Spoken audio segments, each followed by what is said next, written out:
이 시간 우리에게 주시는 하나님 말씀은 신약 성경 야고보서 5장 말씀이 되겠습니다.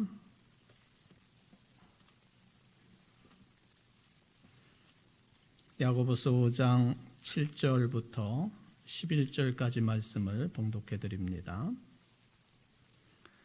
그러므로 형제들아, 주께서 강림하시기까지 길이 참으라.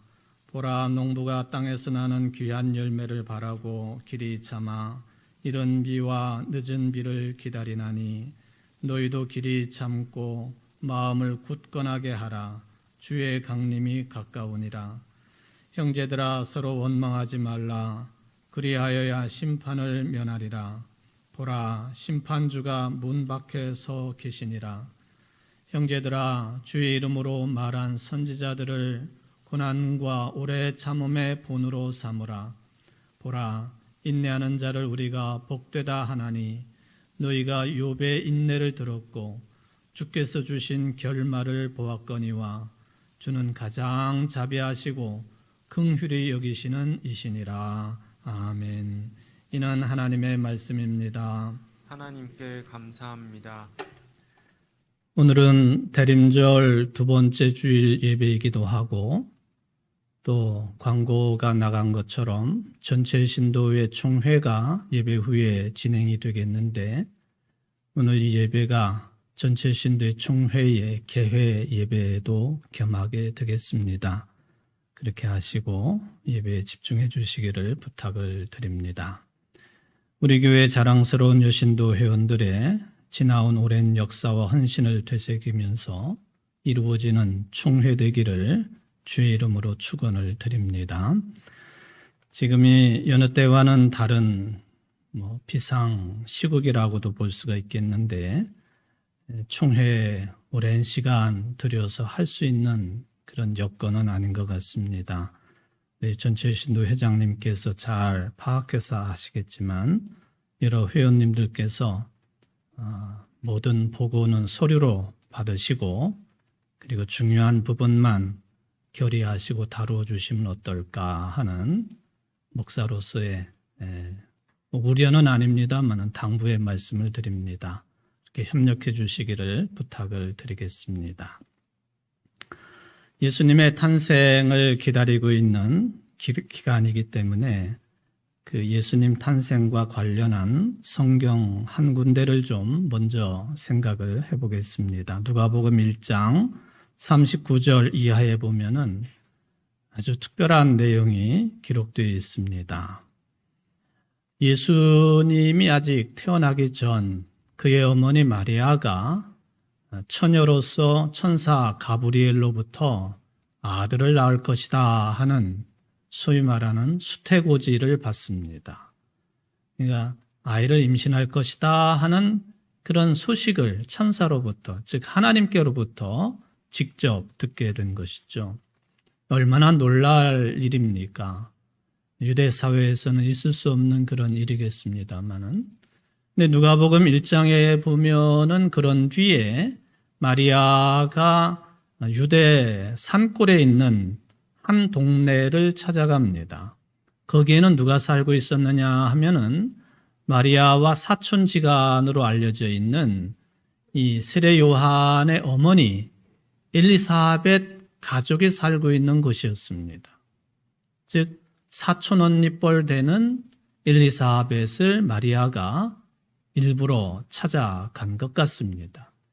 이미 들리는 소문에 따르면 엘리사벳의 나이가 임신을 할 수 있는 나이가 아님에도 불구하고 이미 임신한 지 6개월쯤 된다고 하는 그런 소식을 마리아도 알고 있었을 것입니다.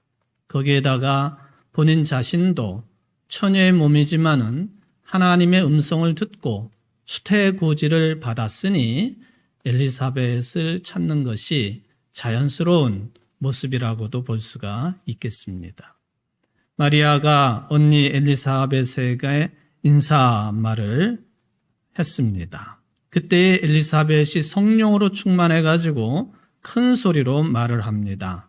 그대는 여자들 가운데서 복을 받았고 내 태중의 아이도 복을 받았습니다. 내 주님의 어머니께서 내게 오시다니 이것이 어찌 된 일입니까? 보십시오. 그대의 인사말이 내 귀에 들어왔을 때 내 태중의 아이가 기뻐 뛰놀았습니다. 주님께서 하신 말씀이 이루어질 줄 믿은 여자는 행복합니다. 마리아에게는 상당히 위로가 되는, 격려가 되는 그런 이야기를 사촌언니 엘리사벳이 하고 있습니다. 이 말을 듣고는 마리아가 찬송을 부른 내용이 뒤이어 기록이 되어 있고, 그러고 난 뒤에 석 달 정도를 마리아가 이 사촌언니 집에 머물면서 함께 지내다가 이제 집으로, 즉 나사렛으로 돌아간 것으로 기록을 하고 있습니다. 그때 이 마리아와 엘리사벳이 만나는 장면에 대한 성화가 다양하게 있습니다만은 좀 현대화된 그 장면의 그림이 한 점 있어서 여러분들에게 좀 소개를 해 보려고 합니다. 두 여인이 있습니다만은 고개를 뒤로 젖히고 찬사를 하고 격려를 하는 엘리사벳이 있고 고개를 숙인 마리아의 모습입니다. 두 여인의 태중에는 이미 6개월이 된 세례 요한 좀 더 크게 그려져 있죠. 그리고 이미 성령에 의해 잉태가 된 동정녀 마리아의 태중에도 예수님께서 자리 잡고 있는 모습을 그려 놓았습니다. 말하자면은 이 장면을 통해서 확인할 수 있는 것은 세상 사람들 가운데 과거의 사람이든 현재의 사람이든 또 미래에 올 사람이든지 간에 마리아 외에, 즉 하나님과 마리아 외에 제일 먼저 우리의 그리스도이신 예수님을 인식한 인물이 누구냐라고 할 때 바로 세례 요한의 어머니 엘리사벳이다. 성경의 기록에 따르면 우리가 그렇게 평을 할 수가 있겠습니다. 바로 세례 요한의 어머니가 되는 엘리사벳이 예수님을 마리아 말고는 제일 먼저 인식한 사람이다. 그 후에 이제 영어 글귀가 그렇게 되어 있죠. 뿐만 아니라 엘리사벳이 한 말 가운데 보면은 태중에 있는 세례자 요한도 6개월이 된 그 태아가 바로 예수님을 인식을 했다 하는 그런 내용이 되겠습니다. 자, 이렇게 마리아와 엘리사벳의 만남을 통해서 저들이 서로 친인척 관계이고 당연히 세례자 요한과 예수님의 관계도 친인척 관계입니다.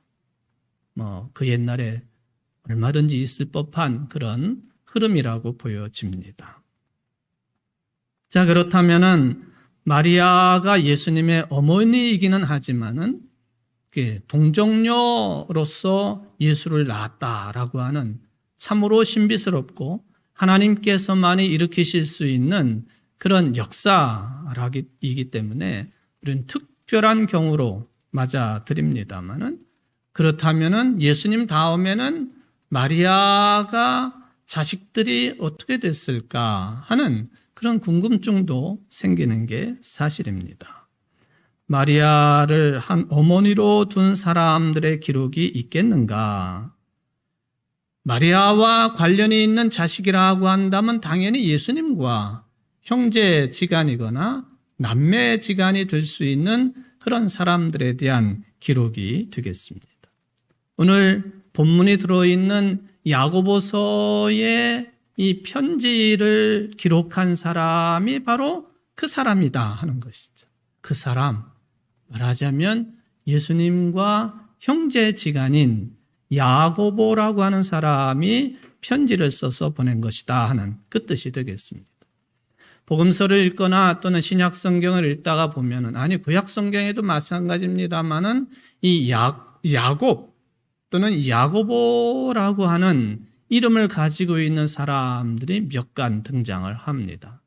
특히 이제 신약 성경에 나오고 있는 야고보라고 하는 이름의 사람들을 좀 추려보면은 대충 4사람 정도가 되겠습니다. 그 첫 번째 야고보가 누구냐 하면은 이 첫 번째 야고보는 예수님께서 직접 뽑아 세운 제자 중에 야고보입니다. 이 사람을 다른 야고보와 이 이름이 똑같기 때문에 큰 야고보라 또는 뭐 어른 야고보라 그렇게 부르기도 하지요. 예수님의 제자 처음 부르심을 받은 사람들이 베드로 형제, 베드로와 안드레, 그리고 세베대의 두 아들들 야고보와 요한 할 때 이 야고보입니다. 큰 야고보, 어른 야고보.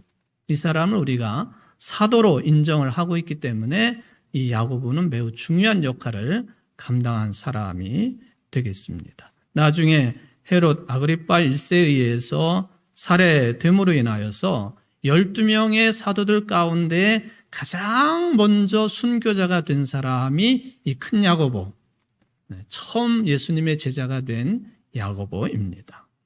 두 번째 야고보가 있겠습니다마는 이 두 번째 야고보는 이 큰 야고보에 비해서 작은 야고보라고 불립니다. 키가 작아서가 아니라 아무래도 그 역할 때문에 그러리라고 보여집니다마는 예수님의 또 다른 제자로서 야고보입니다. 이 아버지는 알페오라고 하는 이름을 가지고 있어요. 큰 야고보의 아버지는 세베대이지만은 여기 작은 야고보의 아버지 이름은 알페오입니다. 그러니까 다른 사람이라 그런 이야기죠. 이게 이제 두 번째 야고보입니다. 세 번째 야고보는 가론 유다라고 하는 유다도 있지만 사도 중에도 보면은 유다라고 하는 이름을 가진 사람이 있어요. 예수님이 뽑아 세운 제자 중에도 유다가 있었다는 것이죠. 다른 유다죠. 말하자면은 이 유다 아버지의 이름이 야고보였습니다. 성경에 누가복음 6장이나 또 사도행전 1장에 보면은 나타날 수 있는 이름입니다만은 가론 유다가 아닌 사도 유다의 아버지 야고보, 이게 세 번째 야고보입니다.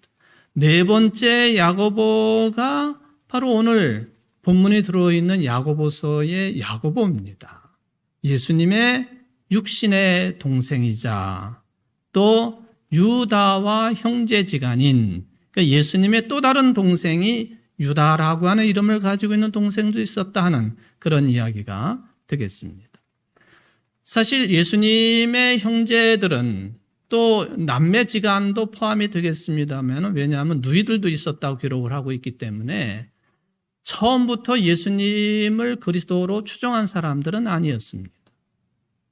특히 예수님의 형제들은 예수님의 그런 메시아로서의 활동에 대해서 어떤 생각까지 가지고 있었느냐 하면은 미쳤다라고 하는 소문에 경도되어 있던 사람들이에요. 우리 형제 예수가 미쳤다고? 그럼 집으로 데리고 들어와야 되겠구나. 그런 생각을 가지고 공생의 활동을 하고 있는 예수님을 찾아간 적이 있었다 하는 기록이 성경에 나와 있지 않습니까? 그런데 나중에 보니까 특별히 이 야고보는 주님의 부활을 체험하고 또 주님의 승천할 때도 같이 있었고, 그리고는 예루살렘 교회의 아주 중추적인 역할을 감당하는 최고 지도자가 됩니다.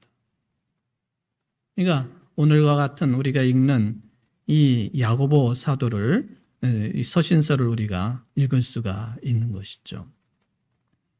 바울과의 관계도 있고 또 유대인 역사가인 요세푸스에 따르면은 유대의 한 제사장에 의해서 순교를 62년경에 당한 것으로 알려져 있습니다.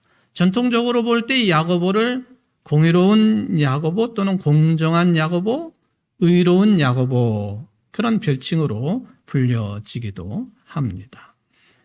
자, 이렇게 복음서에 예수님의 형제 몇이 있었다라고 하는 그런 말씀에 따라서 우리는 이 야고보를 생각을 해볼 수가 있겠습니다. 마태복음 13장 55절에 보면은 이 사람은 목수의 아들이 아닌가? 그의 어머니는 마리아라고 하는 분이 아닌가? 그의 아우들은 야고보와 요셉과 시몬과 유다가 아닌가? 또 그의 누이들은 모두 우리와 같이 살고 있지 않은가? 이 기록이에요. 이 기록에 따라서 예수님의 형제가 여기 이제 야고보도 나오고 또 그의 아버지 이름 따라서 요셉이라고 하는 이름도 있고 시몬도 있고 유다라고 하는 형제가 있었다. 또 그의 누이들은 모두 우리와 같이 살고 있지 않은가 하는 말씀에 의지해 보면 예수님은 형제지간이 그래도 있었다. 다수는 아니겠지만 당시 상황으로 보면은 여럿이 있었다라고 말을 할 수가 있겠습니다. 바로 동생들 이름 가운데 가장 먼저 등장하는 사람이 야고보라고 하는 것이죠. 야고보.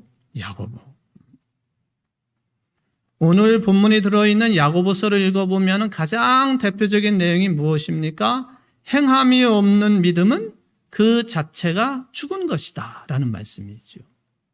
그러니까 행함을 강조했던 사도 반열에 들어서지는 못했지만은 예수님의 친동생으로 여겨지는 야고보의 말씀, 행함을 강조했다. 그래서 믿음을 강조하지 아니하고 행함을 강조한 편지다 해가지고는 마르틴 루터는 이 야고보서를 지푸라기와 같은 서신서라 그렇게 평가절하를 했습니다. 그건 마르틴 루터가 한 면만 보고 평가한 내용이다. 저는 그렇게 생각합니다. 믿음이 좋으면 당연히 그 믿음에 따라서 행함은 자연스럽게 따라오는 것이죠. 그러므로 믿음을 강조를 했던 로마서라든지 갈라디아서라든지 또 행함을 강조한 야고보서 이 책들은 다 신앙의 균형을 잡는데 매우 귀한 책들이다라는 생각을 해보면 야고보서가 가지고 있는 독특한 위상을 우리는 확인을 할 수가 있겠습니다. 지금부터 한 20년 전쯤 되겠습니다만은 2002년도 10월 21일 미국 워싱턴에서는요. 성서고고학 비평이라고 하는 단체가 주최를 한 컨퍼런스가 있었습니다. 그 시간에 어떤 내용이 보고가 됐는데 이 보고된 내용이 전 세계 신학계와 교회를 매우 흥분하게 만드는 내용이었습니다. 왜 그러냐 하면은 이 유골함 하나가 발견이 됐는데 그 유골함에 쓰여져 있는 사람 이름 때문에 그랬습니다. 나중에 탄소 동위 원소 그 작업을 통해서 이 유골함 높이가 50cm 정도 되고 폭이 한 25cm 정도 되고 길이가 한 30cm 정도 되는 그러니까 뼈를 담아놓는 유골함이거든요. 이거를 과학적인 최신 방법을 동원해 가지고 평가를 해보니까 이게 1세기 유대인들만이 사용하는 유골함이었습니다. 그건 과학적으로 밝혀진 내용이에요. 근데 그게 왜 그렇게 논란이 됐느냐 하면은 그 유골함의 아람어로 사람 이름이 쓰여져 있는데 세 사람의 이름이 쓰여져 있었습니다.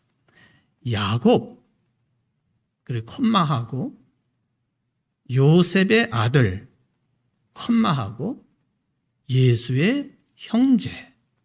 네. 야고보라는 말이죠. 야고보, 요셉의 아들. 요셉은 예수님의 아들 아닙니까? 그리고 누가복음의 기록에 따르면 야고보와 요셉과 또 다른 요셉과 시몬과 유다의 아버지죠. 마리아의 남편입니다. 바로 야고보, 마리아의 남편, 요셉의 아들, 예수의 형제. 그러니까 이 유골함은 예수님의 형제인 바로 밑에 동생인 야고보의 뼈를 담아 놓았던 유골함이다. 그런 얘기. 근데 이스라엘에서는 난리가 났습니다. 여러분, 솔직히 예수님의 동생의 뼈가 담겨있던 유골함이라고 할 때는요, 복음서나 성서 이외에 예수님에 대해서 기록한 책들이 가끔 있을 수 있겠습니다만은 하나의 유물로 이렇게 눈으로 볼 수 있고 손으로 만질 수 있는 그런 물건으로 예수님과 관련된 유물이 발견되었다고 하는 것은 경천동지할 만한 내용입니다. 제가 이렇게 말로 하니까 여러분들이 별로 느낌도 없으신 것 같은데 엄청난 사건이라는 거예요. 지구상에 그런 게 거의 없으니까 말이죠. 자, 이 유골함 자체는 1세기 것. 그러니까 야고보가 한 제사장에 의해서 62년경에 순교를 당했다 했으니까 1세기가 맞는 거죠. 거기에다가 아람어로 하면 예수님께서도 사용하셨던 고대 히브리어의 방언입니다. 달리다쿰, 이게 아람어거든요. 예수님이 달리다쿰, 소녀에 일어나라, 그 말을 사용했잖아요. 예, 이 아람어로 야곱, 요셉의 아들, 예수의 형제, 난리가 난 거죠.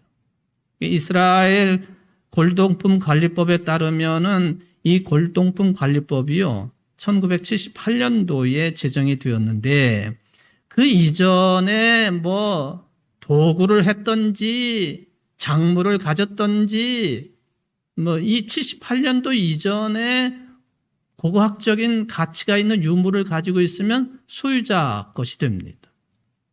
그런데 78년 이후부터는 이스라엘 전역에서 출토가 되는 모든 고고학적인 가치가 있는 출토품에 대해서는 모두 다 국가 소유로 규정을 합니다. 아마도 이 유골함이 논란이 된 것 중에 하나는 유골함을 서방 세계에 알린 이 소유주가 내가 언제쯤 이것을 한 뭐 1,000불도 안 되는 돈 가지고 산 건데 이 출처가 어딘지는 절대로 밝히질 않습니다. 감옥 가야 되는 거기 때문에 안 밝혀요.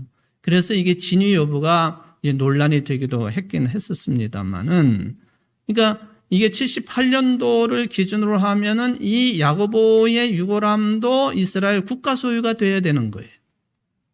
이스라엘에서는 그것을 차지하려고 하는 것이고, 소유주는 이것을 서방 세계에 알려가지고 뭐 듣기로는 캐나다의 어디에 지금 이게 보관이 되어 있다 하는 그런 얘기가 들립니다만은, 이 유골함이 어떻게 생겼는지는 잘 보여지지 않습니다. 아무리 찾으려고 해도 이제 그런 것이다 하는 것을 말씀을 드릴 수가 있겠습니다. 자, 그런데 이 진위 여부를 가지고 논란을 펴다가 이스라엘 문화재청이 이 소유자를 비문 위조범으로 고소를 합니다. 유골함은 1세기 꽤 맞는데 그 위에 쓴 글은 가짜로 쓴 것이다, 그런 얘기. 왜 가짜로 써가지고 논란을 피느냐 하는 것이죠. 그러고는 5년을 끌어왔던 사건에 대한 재판이 2012년 3월에 끝났습니다. 예루살렘의 아하론 파카쉬 판사가 판결을 합니다마는 검찰 측은 그 비문이 위조라는 합리적인 근거를 보여주지 못했다. 소유주를 고소한 모든 혐의에 대해서 무죄라 판결을 합니다.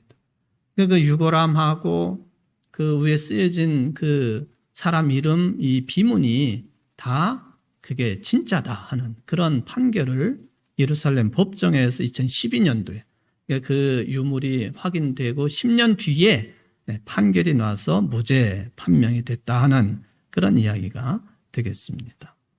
자, 가톨릭에서는 예수님의 어머니 마리아를 굉장히 높이잖아요. 우상숭배까지라고 말하기는 어렵겠습니다만은 특별히 예수의 어머니 마리아의 소위 말하면 종신동정녀, 종신토록 처녀라고 하는 것을 강조를 합니다. 그렇기 때문에 누가복음에 나와 있는 이 내용들을 하나님의 말씀임에도 불구하고 가톨릭 쪽에서는 예수님의 친동생이 아니라 믿음의 형제들이거나 또는 친인척 동생뻘 정도 될 것이다 라고 해석을 합니다. 가톨릭식 주장이니까 저는 그대로 존중할 수밖에 없겠죠. 그런데 동방정교회에서는 또 다른 주장을 펴고 있습니다. 그건 뭐냐 하면은 마리아의 아버지, 예수님의 진짜 아버지는 아니지만은 아버지인 요셉이 마리아랑 결혼하기 전에 부인이 또 있었다. 그래가지고 그 전초로부터 태어난 자식들이 야고보고 시몬이고 유다고 그렇다. 이런 주장을 동방정교에서는 펴고 있습니다. 그쪽 주장이니까 참고는 될 수가 있겠죠. 자, 야고보에 대한 이야기입니다. 야고보가 제가 예루살렘 교회의 수장 노릇을 하고 있다라는 말씀을 드린 것 같은데 굉장히 의미 있는 내용입니다. 우리가 상식적으로 생각할 때는 예루살렘 교회 마가의 다락방에서 성령 충만함을 받은 사람들 120명 중에서 제일 먼저 바깥에 나가가지고 복음을 전한 사람은 베드로입니다.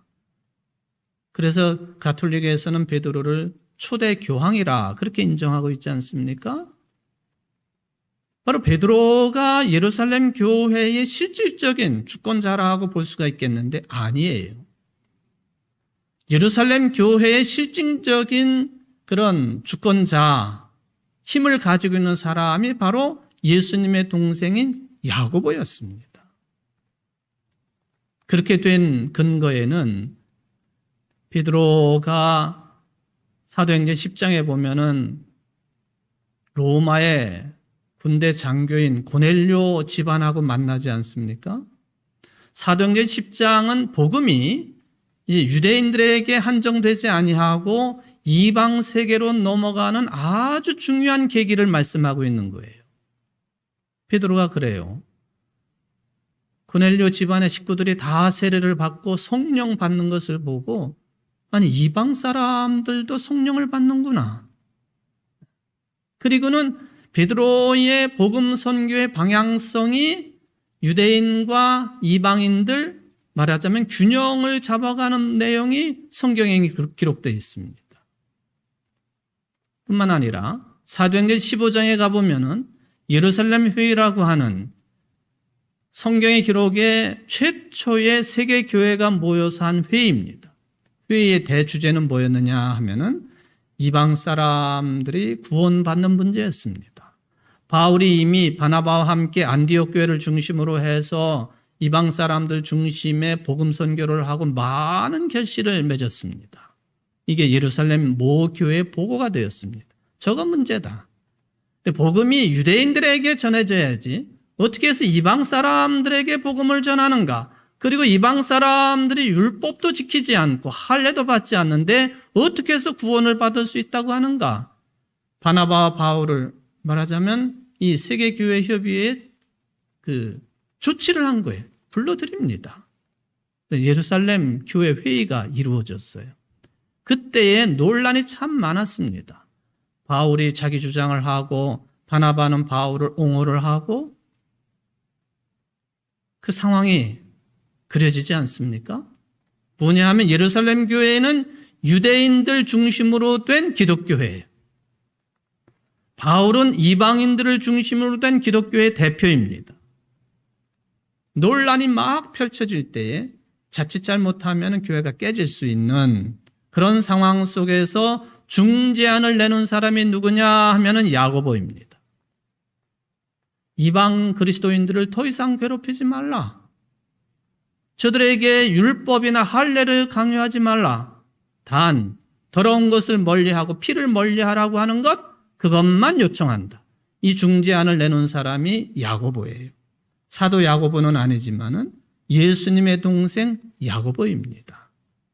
어떻게 야고보가 예루살렘 교회, 유대 그리스도인들 중심의 예루살렘 교회의 수장으로 초대 말하자면 교회 대표가 될 수 있었느냐 할 때에는 야고보라고 하는 사람의 신앙 성향이 지대한 영향을 끼친 거예요. 율법은 행위를 강조하잖아요. 물론 야고보는 예수를 그리스도로 믿는 사람이에요. 그럼에도 불구하고 아직도 행위를 강조하는 유대 크리스찬으로서의 자리매김을 든든하게 하고 있었고 그 대표성을 가지고 있었던 사람이 야고보라는 거예요. 예수님의 동생. 그러니까 예루살렘 교회는 예수님의 피를 나눈 동생이에다가 우리의 신앙을 대표할 수 있는 인물이니 야고보를 수장으로 삼는 거예요. 베드로는 계속 밀려났습니다. 밀려나고 또 밀려나고.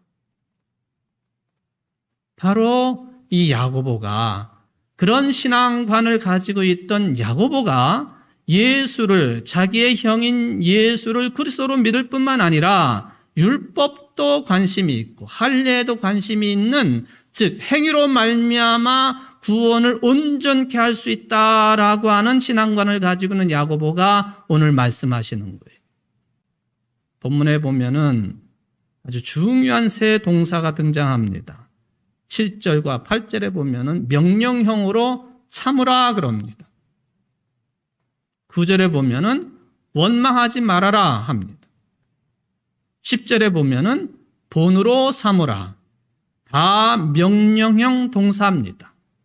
행위를 강조하는 거예요. 참으라. 원망하지 말아라. 본을 삼으라.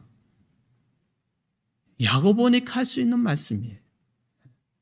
야고보가 한 말이기 때문에 초대교회 교인들이 이 말씀을 얼마든지 수용할 수 있었던 것이죠. 마르틴 루터는 다른 평가를 하기는 했지만 첫 내용이 참으라라는 말씀이 있죠. 목사가 설교를 할 때 성도 여러분 참으세요. 그러면 또 순종하라는 말이구나. 항거하지 말라는 말이구나. 그렇게 일반적으로 받아들일 수가 있겠습니다만은 물론 그렇게도 해석 가능하겠습니다. 그런데 어떤 사람들이 주로 참게 됩니까? 억울한 일을 당한 사람들이 참게 돼 있어요. 그렇지 않습니까? 가슴에 분이 있는 사람들, 이런 사람들이 참는 거죠. 참을성이 없는 요즘 사람들에게는 이 참으라라고 하는 이 말씀이 잘 들어오지 않는 것도 사실입니다. 억울한 일을 당해도 누구나 무조건 참아야 된다? 그러므로 저는 그런 주장에 동의하지는 않습니다. 또 한편 반면에 내가 당한 대로만 갚아줘야 되겠다라고 하는 소위 말하는 동태복수의 정신을 가지고 접근하는 사람도 저는 동의하지 않습니다. 왜? 또 다른 분쟁과 문제를 일으킬 것이고 부족 간의 문제라고 한다면, 국가 간의 문제라고 한다면 전쟁이 일어나는 빌미가 되기 때문에 그렇습니다.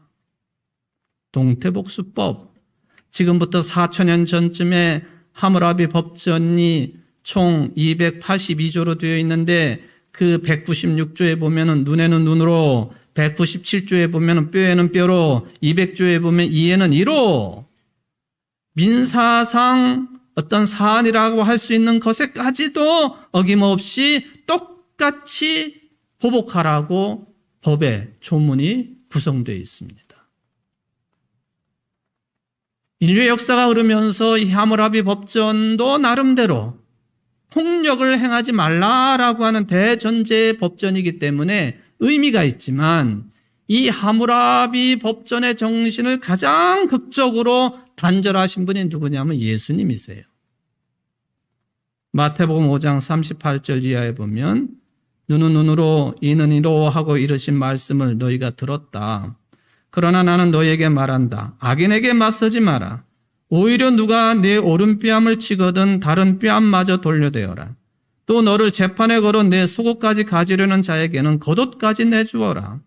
누가 너에게 1,000걸음을 가자고 강요하거든 그와 함께 2,000걸음을 가주어라. 달라는 자에게 주고 꾸려는 자를 물리치지 마라. 예수님이 그 누구보다도 내가 당한 만큼 갚아야 된다고 하는 인간의 가장 기본적인 심리를 단절시킨 분이십니다. 가장 극적으로. 절대로 악인에게 맞서지 말라 하는 그 말씀이죠.